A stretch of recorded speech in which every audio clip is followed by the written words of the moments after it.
Hi guys, I'm gonna do one more like I always do. I usually do about three. For some reason, three works. One is not enough, and two is okay, but three, I don't know, it just rounds it out. Three's always work. So I'm gonna touch base a little bit about working because I see a lot of comments, well, why don't you just get a job? Why don't you just move forward? One of the basics of going forward with your life is having a safe place, a stable place. You come home, you have dinner, you watch a little TV or whatever, and you prepare for the next day and you go to work and you can sleep. The sleep deprivation has been constant throughout this. It was constant throughout my marriage. And I can get into some of the specifics of that, but I'm not going to do that other than to say sleep deprivation is one of the abuser's techniques to keep you in a low mode, energetic level most of the time, because you're more easily manipulated, gaslighted, abused. And this has not stopped. In every place I try to rent, whether things like noise harassment, whether things like other scams, I've showed you my bed. I bought numerous beds. I had all kinds of beautiful beds of furniture. I never got any furniture.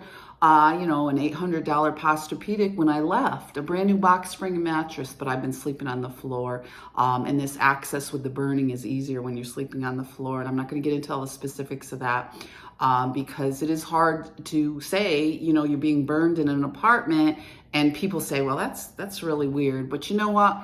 Just up until a short time ago, if somebody would have told me about this whole trafficking thing, that's why I was in shock when I went to court with my divorce, because I realized my entire marriage had been a scam, the whole boyfriend or husband thing. But I want to, not use this video for that. I want to talk a little bit about work. All my portfolios were stolen. So, as an artist, you can't go into a client and the client asks, well, let me see your work. And well, the dog ate it. I don't have any portfolios anymore. I had 40 years worth of work, and I have nothing to show clients. I had my own graphic design business. My $5,000 computer was smashed, and I was told, well, just go to Walmart, buy another one. They're $150. If you work in this business, Photoshop is $1,000 software. I had numerous office equipment, computers, all kinds of things to run my business, which, was turning over $1,000 profit after my overhead on one job. So a couple jobs a month and I could bring in $2,000 a month. I had an IT career started. You can't do that if you're not on the computer. This has been a decade of this. So at 60 years old, it's very difficult to go into offices and compete with, kids getting out of school now that, are looking for jobs. So to destroy someone's career in the midst of all this is really heinous. You walk into these courtrooms and there's no regard for you at all. None of this was taken into consideration. Simple things like transportation. We had 4 vehicles. So when a woman reports domestic violence, this is the way you're treated. Well, you're a drunk, go live on the street. Or you're incompetent, what do you need your car for? We had 4 vehicles. You need a car to go to work. Certainly in my field, there aren't a lot of opportunities in Amsterdam as it is. And there's certainly not with some of our declining communities here in Albany. It's becoming more and more difficult to pursue some of these other things. I mean, we generally have nurse, cops, and teachers around here. So if you're not pursuing a traditional feminine job, they have no regard for you at all, because it's very misogynist, it's very sexist, it's very abusive towards women that take a different path. And it's always been for me. And it's just the nature of the way my life, went along. And it's not for everybody. Certainly not having children is not for everybody. In another lifetime, it would have been great to have children. I love kids.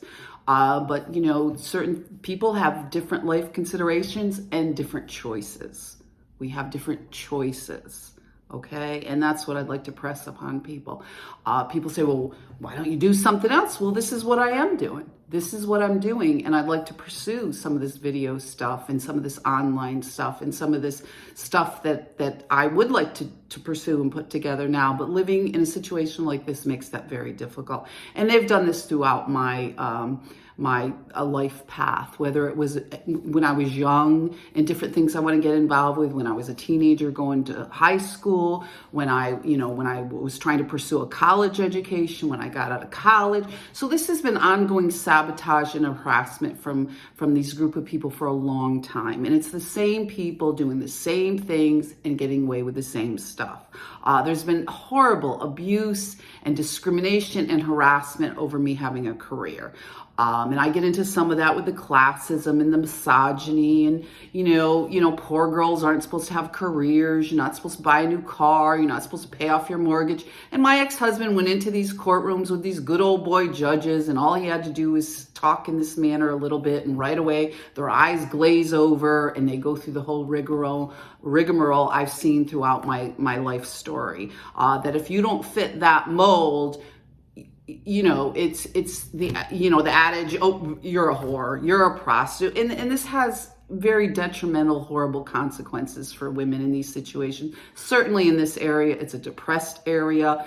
Our literacy rates aren't really high. When industries look at us, they want an educated workforce. How can you have that when the general idea around here is no education, and certainly not for women? My grandmother went to 7th grade. She did very well. She managed a stewards. She had investments. She had property. She had all this stuff. And slowly over time, the harassing and the mobbing and the sexual harassment and she took a lot of abuse for marrying somebody that supposedly he was a farm worker. My grandfather was talented, but the rigidness and the discrimination against those kinds of things are horrible. I mean, okay, so you work on a farm, so that's hard work. Why do you have to be so denigrated for that? But it's been the same thing towards me. Oh, you want an education. You're not supposed to have an education. So there's a very tight group of people that get together and decide what other people are supposed to do. And we see that with women throughout history.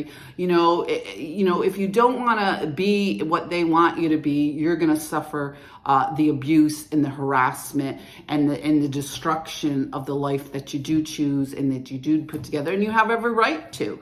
So we need to look at these court systems. We need to look at victim services. We need to look at the way the police handle some of these domestic violence interactions. We see that with the Gabby Pedio case. We see this with Dominic Pellico. I mean, who would have thought just that somebody could do something so heinous to their wife over decades? And this is basically what my marriage amounted to. A 20-year marriage, you walk in and you're shocked out of your mind that it was never marriage to begin with, because, he went into it with this economic abuse idea that he was just going to take all my assets, and they were pretty substantial. So to work now is very difficult. Certainly as a 60-year-old woman, you're told, well, go start again, go, be in the parking lot, and, I can sit there and, try to come up with a graphic design job. It's not that easy. And it's very disconcerting to see people make flippant remarks about a lifetime of assets, a lifetime of a career, a lifetime of all this stuff. And you're sitting in a parking lot and you're being attacked by these people while you're in shock, trying to put together where all this is coming from and why your divorce out of everybody else's is treated like some sort of sick entertainment for people to use you as an example of, destroying someone's life because they didn't take the road that you were supposed to take. And we'll get more into that. Be safe, guys.